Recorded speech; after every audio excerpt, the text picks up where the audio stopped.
a cult of personality. Hey folks, Crazy Climber 80 here again. And this time we're going to look at game number 11 in our 20 from 1988 series. This is one of Sega's all-time classics. I find it frustrating at times, but it's still pretty playable. And this is called Altered Beast. And I like the Greek mythology angle of this game. It's really quite cool. You play this deceased soldier brought back to life by none other than Zeus to try to save his daughter Athena. And you go through 5 different stages, and you have a joystick, and a kick, and a punch button, and a jump button. And there are certain Tauruses that you need to kill that are white, and they will yield these little orbs that float around. And it says get it in the attract mode. And collecting enough of those will allow you to turn into a beast. The titular altered beast. And you have a life bar that is only 3 digits. Although with mild attacks, the enemy might just bring 1 bar down in strength.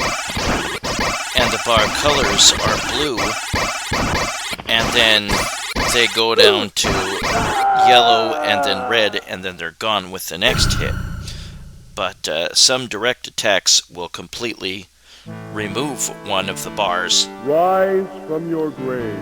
That is one of the more remembered bits of dialogue from 80s arcade games, is rise from your grave. And that was Zeus saying that he brought you back to life. And there is the first white Taurus, or maybe it's a cerberus. Looks like maybe it has multiple heads. But with the first orb that you collect, you have stronger kicks and punches, and you actually see like an aura from your foot or your fist. Power up. And then you bulk up considerably with each additional orb. But once you have collected 3, then you get a change into a beast. And for the first stage, you change into a brown wolf. And now, by pressing the punch button, you will fire off this kind of Hadoken, this fireball shoots out from your punch. And when you press the kick button, you do a charge forward, and you can plow through some enemies, some weak enemies. And note that even in your stronger forms, oftentimes enemies will take more than 1 hit. And this boss here is this weird thing that throws heads at you. Take your time with the bosses. You are not timed. Make sure you stand in the right place so you don't get hit. Only fire when you have the opportunity. Don't be in a hurry. This guy is pretty easy. Just don't let a head rain down on you. They will cause damage. They might take off a whole unit of your life bar. And then you get your power taken away from you to start the next level.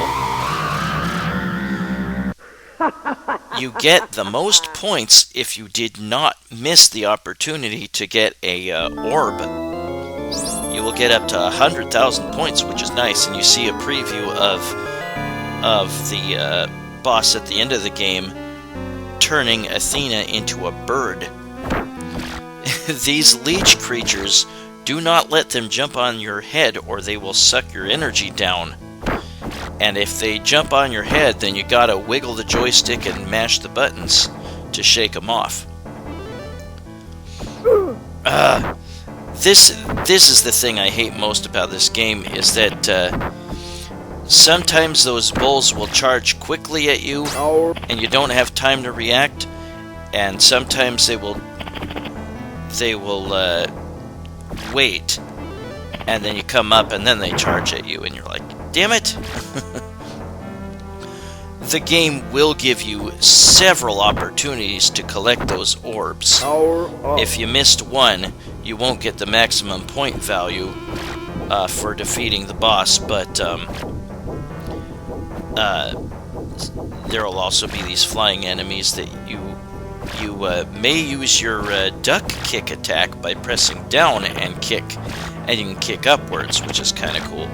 And these dragon things will have these rattles to indicate that they're about to pop out of the ceiling or floor. And you can kick the rattles off and keep them from appearing at all. But yeah, the game will give you plenty opportunity to collect orbs. There will be certainly more than just 3 of the white bowls or cerberuses or whatever they are. And now we are a dragon, and you press fire or a punch button to shoot lasers, and the kick button will fire off this electrical field, kind of like Blanca from Street Fighter 2.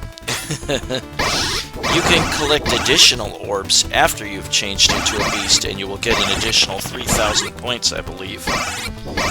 But if you do not have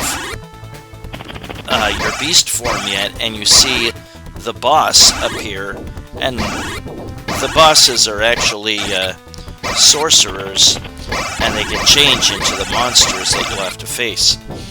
But if you see a boss shooting lightning from his fingers, the lightning won't hurt you, but it'll push you back. Welcome to your doom. If you did not have your beast form, he will go away, and you will have to run into him again later on. You can cause some damage to start with by zapping his eyeballs close, but back off shortly after, because he'll send all sorts of extra eyeballs your direction, and you'll want to shoot your laser from far away. Most of the bosses really aren't super hard. And I will not get the maximum bonus because I had to catch the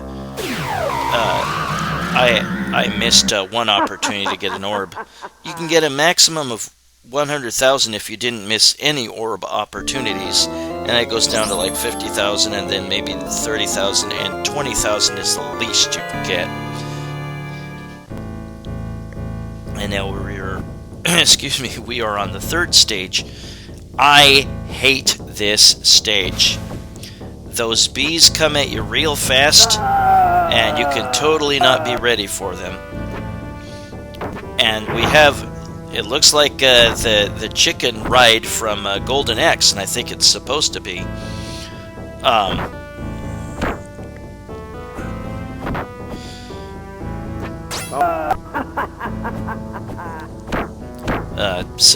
Some weird sound glitches, but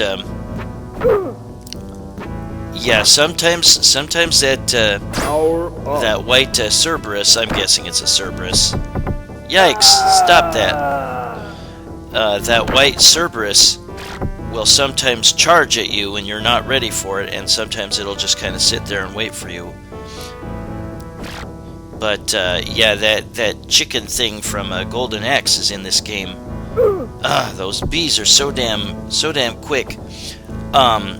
The form in this game that you could take on is a. See, he backed off because I did not have my beast form. Yeah, I hate this stage. But there's various various enemies on this stage that will often fall into the abyss, and you'll of course die immediately if you fall into the abyss. You can continue, and you will not only continue right where you left off, but you'll get to keep your score, which is really nice.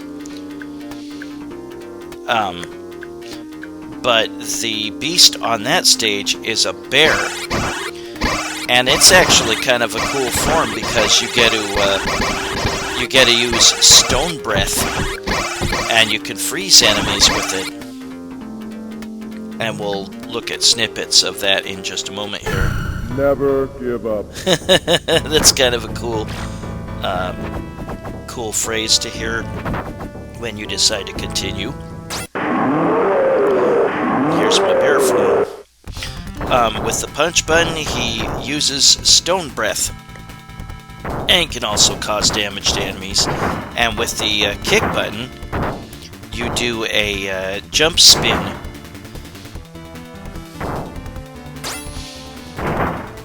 And you can plow through enemies with the jump spin, which is nice. There will sometimes be rocks in the way of abysses, and that chicken thing with the tail swipe can destroy them. Welcome to your doom. And you can also destroy your the frozen enemies, or enemies that you turn to stone. Now, try to see if you can... I used invincibility at this point, or infinite life. Your meter is only supposed to be 3 blocks, and here it gave me 7. This was a cheat through MAME. But here, just try to push that guy back, whatever the hell it is, and then cause damage when it's looking down at you like that. And then use the jump spin to avoid those projectiles that it shoots. In the Sega Genesis port, which came with the Genesis early on, you can hold down turbo jump and repeatedly spin through the boss and cause a lot of damage that way. Can't do that in the arcade version. But yeah, the absolute minimum amount of points that you can get for beating a stage is 20,000. And it is possible to get to the boss without having the beast form. But like I said, the game will give you several opportunities to get that form. There will be many, maybe it was a minotaur that it's supposed to be. I like to call it a cerberus, but no, it's a cerberus. But when you see the white one, hope that it's not charging, because if it is, it's hard to hit. But destroying that will make the orb appear. And you can play, as you saw in the attract mode. Ah, damn it! You can play 2 players simultaneous play. Yeah, that guy with the sledgehammer is a pain. If he's right over you, you probably ought to back away, because he's going to slam down with his sledgehammer. Whoop! And I let him get onto my head. Who put out the lights? That part used to make me crack up. I thought it looked funny.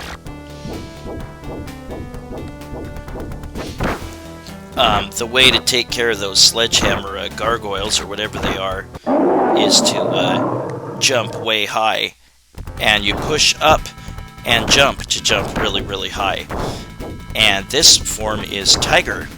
And I can charge upwards by pressing the kick button. And by pushing the punch button, I shoot this little wave fireball. All the different forms are actually pretty cool. There was a trick on the Genesis to be able to use a form on a specific form on any of the stages. Or maybe it was through options, I don't remember. It's a pretty good port. Welcome to your doom. That's what I had when I first bought a Sega Genesis. Shortly after that, I bought Revenge of Shinobi, and that was such an awesome game. This boss is pretty easy. You need to duck under those low flames, and if he shoots flames along the ground, it's just going to be one flame, and you can easily jump over it. See, like there. And then just do that upward charge, which you can pull off just by pressing jump, or kick and take out the little fire demons. It's hard to hurt him with the charge attack, so it's best to go up close when he's not firing his fireballs and just punch him a bunch of times and then back off or duck when he's about to shoot his next round. I like the Greek mythology type of motif for this game. I don't know if that extends to very many of the regular stage enemies that you see.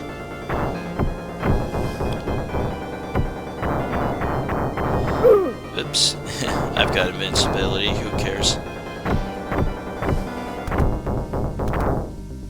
There we go.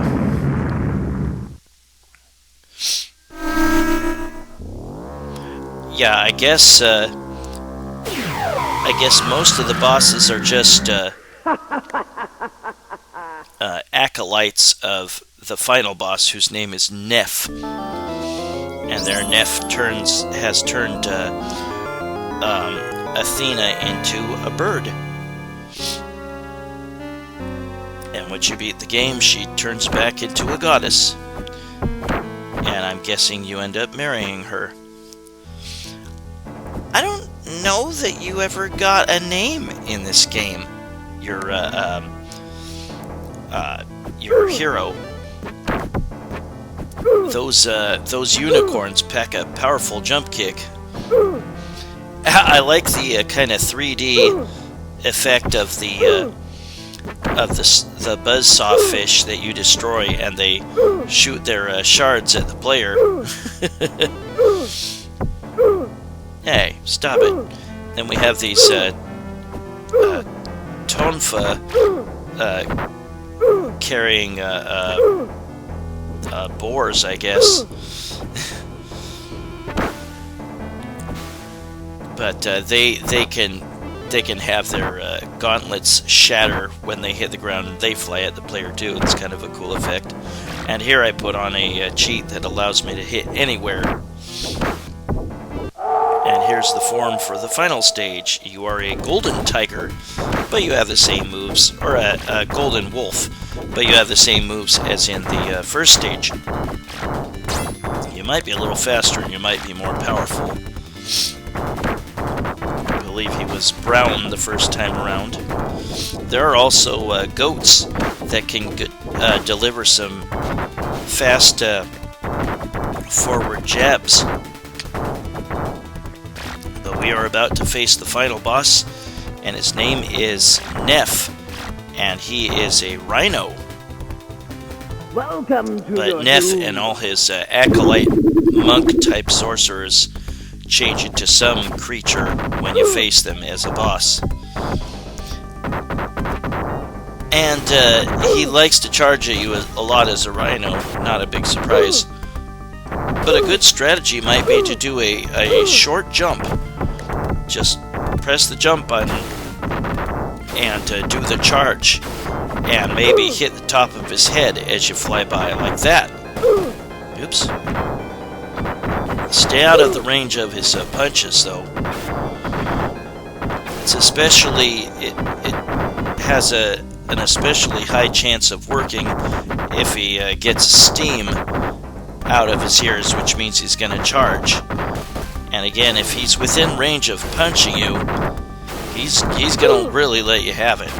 But note that he turns colors as he's getting closer and closer to being defeated. And there we go, I've beaten Altered Beast with cheats.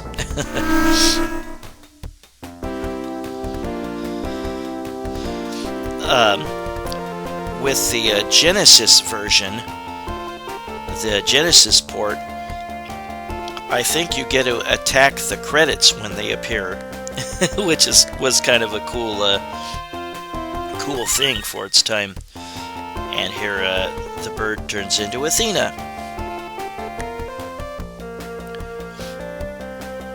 And you are seen with her and with Zeus looking on.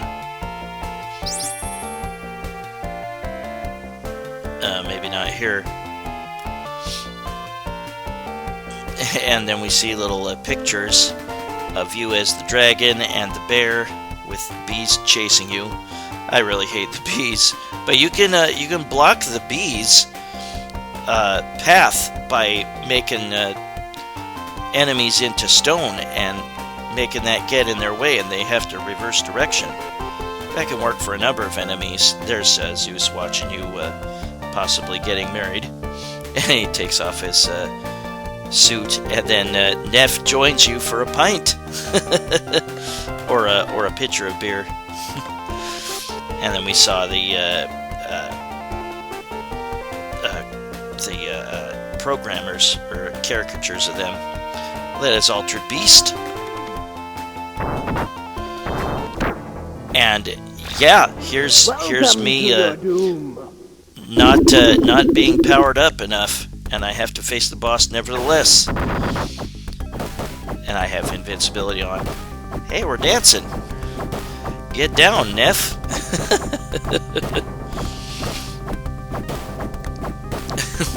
looks pretty silly, doesn't it? Yeah, the Genesis port was pretty good. I liked it. Came with Genesis when I bought it. Shaking up the dance moves a little bit. And there is the box for the Genesis port of Altered Beast, which came out in 1989, or maybe for the Mega Drive in Japan in 1988. But that was Altered Beast, game number 11 in our 20 from 1988 series, created by Sega. Well, I thank you very much for watching, and I hope you join me soon for game number 10 and my second 1988 time capsule. Hope you all had a great weekend, and I will see you later. Bye-bye, everybody.